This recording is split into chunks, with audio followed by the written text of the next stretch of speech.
Good morning all of you. मेरा आज आपका ये फर्स्ट चैप्टर है क्रॉप प्रोडक्शन एंड मैनेजमेंट, यानी कि फसल को उत्पादन करना और उसकी व्यवस्था करना। तो आपके इस चैप्टर में कुछ मेन हेडिंग्स हैं, तो पहले उन्हें देख लो। फर्स्ट है आपकी crop plant, second agricultural practice, third improving soil fertility, next adding manure to the field, फिर last one food from animals. तो इस तरह से आपकी इस चैप्टर में ये आपके मेन टॉपिक्स हैं।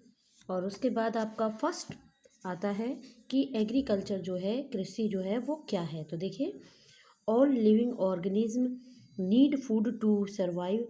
सभी जीवित जीवों को जीवित रहने के लिए फूड की ज़रूरत होती है। Food is obtained from plants and animals. ये फूड हमें पौधों से और एनिमल से मिलता है। The branch of science that deals with growing plants and raising live stock for humans used is called agriculture. तो इस तरह से एग्रीकल्चर यानी कि कृषि साइंस की वो ब्रांच है, वो शाखा है जिसमें ग्रोइंग बढ़ने वाले पौधे और उनको स्टॉक करके ह्यूमंस के यूज़ के लिए, यानी कि जो ह्यूमंस फूड के रूप में इस्तेमाल करते हैं उसको स्टॉक करके रखना ही एग्रीकल्चर कहलाता है। उसके बाद नेक्स्ट आता है आपका क्रॉप प्लांट।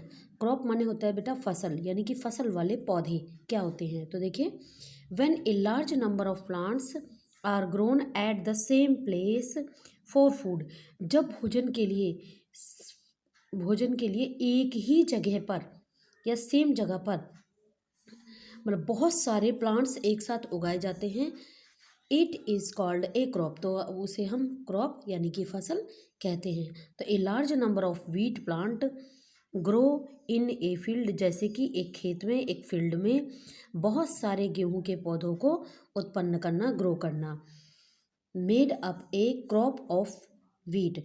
तो इसे हम गेहूं की फसल कहेंगे, या गेहूं की फसल ये कहलाता है। The branch of agriculture which deals, यानी कि कृषि की वह शाखा। अब ये जो कृषि है, जो हमारा क्रॉप है, उसे क्या करते हैं, which deals with ornament and fruits. उसे सजावटी, ऑर्नामेंट बोलते हैं सजावटी, यानी कि जैसे फूलों को उगाना, एंड फ्रूट्स उगाना। Plants is called horticulture. तो ये जो प्लांट्स होते हैं जिनमें हम, जिस खेती के थ्रू हम सजावटी फूल्स और फ्रूट्स को उगाते हैं, उसे कहते हैं उद्यान कृषि, यानी कि हॉर्टिकल्चर। उसके बाद नेक्स्ट आता है आपका फसल का क्लासिफिकेशन किया जाता है फिर, यानी कि फसल किस तरह की होगी। कि ऐसा होता है कि जो क्रॉप होती है उसको उसको दो तरह से क्लासिफाइड किया गया है। एक यानी कि जैसे सर्दियों की फसलें, और दूसरी यानी कि गर्मियों की फसलें। तो देखिए, crop have been classified as क्रेल्स। तो क्रॉप को जो क्लासिफाइड किया गया है, फसलों को जो क्लासिफाइड किया गया है, कैसे क्लासिफाइड किया गया है, जैसे क्रेल्स यानी कि अनाज, पल्सेस यानी कि दालें, वेजिटेबल्स सब्जियां, फ्रूट्स फल, ऑयल शीड्स यानी कि बीज वाले, ऑयल यानी कि तेल देने वाले बीज, फाइबर्स, प्रोड्यूसिंग प्लांट्स। तो इस तरह से हम प्लांट्स को प्रोड्यूस करते हैं, क्रॉप को क्लासिफाइड करके अलग अलग तरह से। तो कुछ इसमें मेडिसिनियल प्लांट्स भी होते हैं, यानी कि जिनसे हमें दवाइयाँ मिलती हैं। तो अकॉर्डिंग टू द सीजन, और अब सीजन के आधार पर क्रॉप्स को जो होता है दो तरह से क्लासिफाइड किया गया है। पहला आपका आता है खरीफ क्रॉप, और दूसरा आपका आता है, ये देखिए, रबी क्रॉप।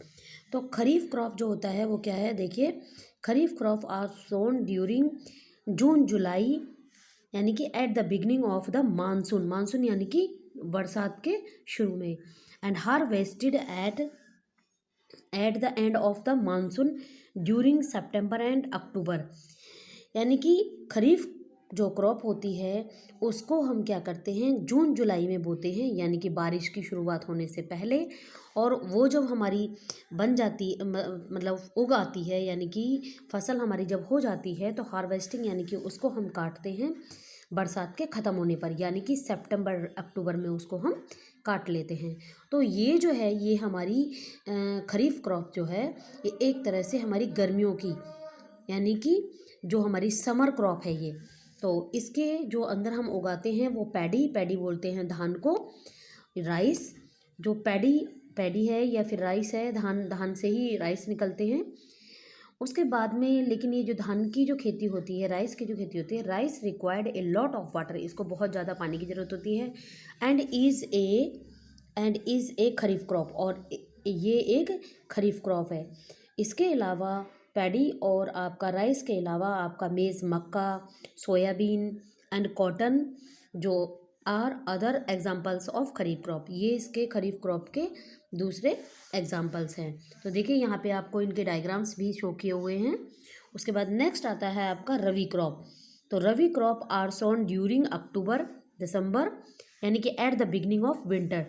जो रवि की क्रॉप होती है वो अक्टूबर दिसंबर की स्टार्टिंग में बोई जाती है, यानी कि जब हमारी सर्दियाँ शुरू होती हैं तो स्टार्टिंग में बोई जाती है। एंड हार्वेस्टेड इन मार्च अप्रैल, और ये इस फसल को मार्च और अप्रैल में काट लिया जाता है। तो इनकी जो फसलें होती हैं रवि क्रॉप की वो होती हैं आपकी वीट, गेहूँ, ग्राम चना and mustard are some examples of rabi crop. Mustard बोलते हैं सरसों के लिए। तो ये आपकी कुछ रवि क्रॉप की फसलें हैं। तो ये देखिए इसके भी आपको यहाँ पे डायग्राम शो किए हुए हैं। उसके बाद नेक्स्ट आपका आता है एग्रीकल्चरल प्रैक्टिस, यानी कि जो हम फसल को उगाते हैं उसको उगाने के लिए जिन तरीक़ों का हम इस्तेमाल करते हैं और जो फर्टिलाइजेशन हम इस्तेमाल करते हैं, फर्टिलाइज़र्स यानी कि खाद और मैन्यूर इस्तेमाल करते हैं, उन जो प्रोसेस होती है, जो उनके जो होते हैं तरीके होते हैं, उसे हम एग्रीकल्चरल प्रैक्टिस कहते हैं। तो देखिए farmers do very hard work to get maximum production from the field. जो किसान जो होते हैं खेतों से ज़्यादा उत्पादन पाने के लिए कठिन परिश्रम करते हैं। For this they use difficult method of skills, और इसके लिए ये अलग अलग तरीके को खेती करने के अलग अलग तरीके अपनाते हैं। Which are called agricultural practice, उन्हें ही हम एग्रीकल्चरल प्रैक्टिसेस बोलते हैं। Agricultural practice are specific methods. Agriculture practice जो होती है वो एक स्पेशल मेथड होता है। Which when applied to agriculture create food for consumers, जिसके द्वारा कंज्यूमर्स के लिए भोजन को उत्पादन करने के लिए जिसका इस्तेमाल किया जाता है। या further processes that is safe, या फिर उसके दूसरे तरीक़ों को अपनाया जाता है सेफली। एंड होल्ड सम, कभी कभी देयर आर सर्टेन कंडीशंस, और कभी कभी कुछ कंडीशंस ऐसी होती हैं which are very important for ensuring a high crop field. और कभी कभी कुछ जो तरीके होते हैं वो बहुत ज़्यादा खेतों में बहुत ज़्यादा मतलब फसल को उगाने के लिए इस्तेमाल किए जाते हैं, जो कि इम्पोर्टेंट होते हैं। In order of other grow well and healthy plants या क्रॉप। हेल्दी यानी कि अच्छी फसल को उत्पादन के लिए, जैसे कि राइट टाइप ऑफ सॉयल यानी कि मिट्टी किस तरह की है, प्लोइंग यानी शीड्स यानी कि जो हम बीजों को बो रहे हैं वो कैसा है, प्रॉपर हैंडलिंग ऑफ एनिमल्स, उन्हें एनिमल्स से बचाना, प्रॉपर इरिगेशन उनकी निरंतर या रेगुलर सिंचाई करना, methods and use of manure, और उनमें किस तरह की खाद के मेथड को यूज़ किया जा रहा है और किस तरह के रासायनिक फर्टिलाइजर्स का इस्तेमाल किया जा रहा है। तो this includes proper pest control. तो इस तरह से इन्हें यानी कि जो कीड़े होते हैं फसलों में, कीड़े लगाने से भी कंट्रोल किया जाता है। Used to harvesters and threshers, तो क्या करते हैं कि इनके लिए कुछ हार्वेस्टर्स और थ्रेसर्स का यूज़ भी किया जाता है।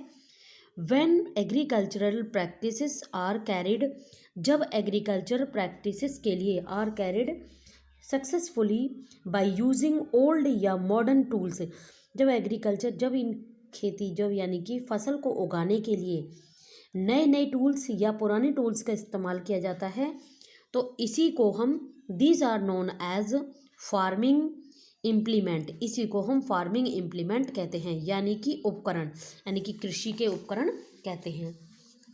फिर नेक्स्ट आता है बेटा आपका प्रिपेयरिंग ऑफ सॉयल, यानी कि मिट्टी को हम कैसे तैयार करते हैं, यानी कि मिट्टी को उपजाऊ हम कैसे बनाते हैं। तो देखिए, preparation of soil required 2 steps, मिट्टी को तैयार करने के 2 तरीके होते हैं, एक प्लोइंग एंड लेबलिंग, एक यानी कि खेत को जोतना और दूसरा यानी कि मिट्टी को समतल बनाना।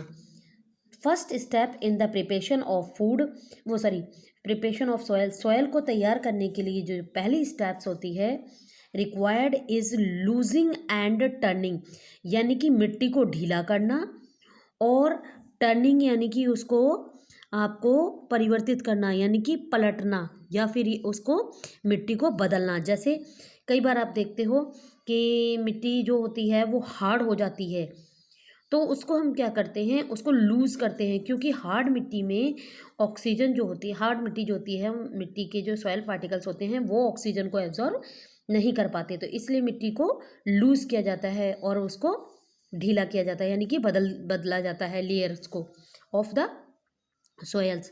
The process of losing and turning of soil is called ploughing, यानी कि इस मिट्टी को ढीला करना और पलटना ही हमारा प्लोइंग यानी कि खेत को जोतना कहलाता है, या टिलिंग।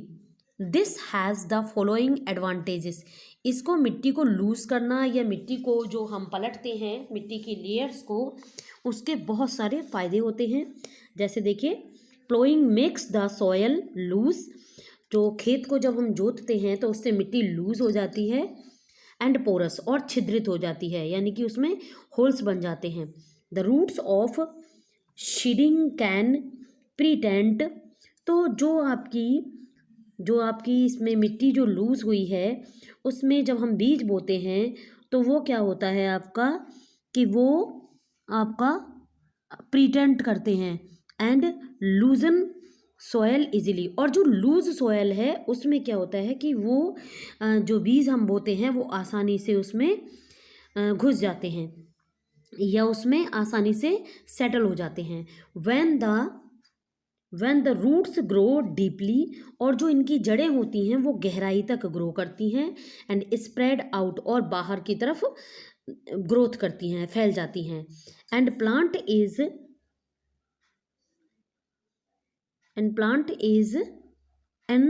एनहोर्ड वेल, यानी कि और जो पौधे जो होते हैं वो बाहर की तरफ, जो प्लांट्स होते हैं वो आपके बाहर की तरफ छोटे छोटे पौधे टू द सॉयल्स के ऊपर हमें दिखाई देने लगते हैं।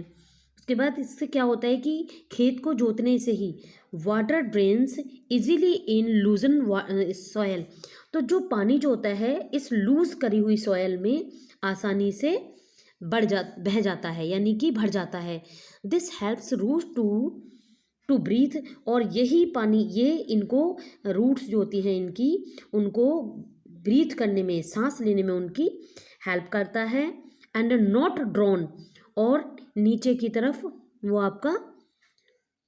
तरफ ये आपके नहीं फैलती, यानी कि आपका जैसे रूट जो है वो ब्रीथ करेगी तो वो नीचे आपकी फिर। उसके बाद नेक्स्ट आपका आता है ploughing helps to aerate the soil, जो खेतों को हम जुताई करते हैं तो उससे क्या होता है कि जो मिट्टी होती है उसमें हवा भर जाती है। दिस हेल्प्स माइक्रो ऑर्गेनिज्म, जिसकी वजह से या जिसकी सहायता से जो माइक्रो ऑर्गेनिज्म होते हैं, micro organism and an earthworm present in the soil to make the soil fertility, और इस जब हम खेतों की जुताई करते हैं तो इसकी वजह से जो माइक्रो ऑर्गेनिज्म हैं और जो मिट्टी में अर्थवॉर्म होते हैं वो मर जाते हैं और मर के मिट्टी में मिक्स हो जाते हैं और मिट्टी को उपजाऊ फर्टिलाइज हमारी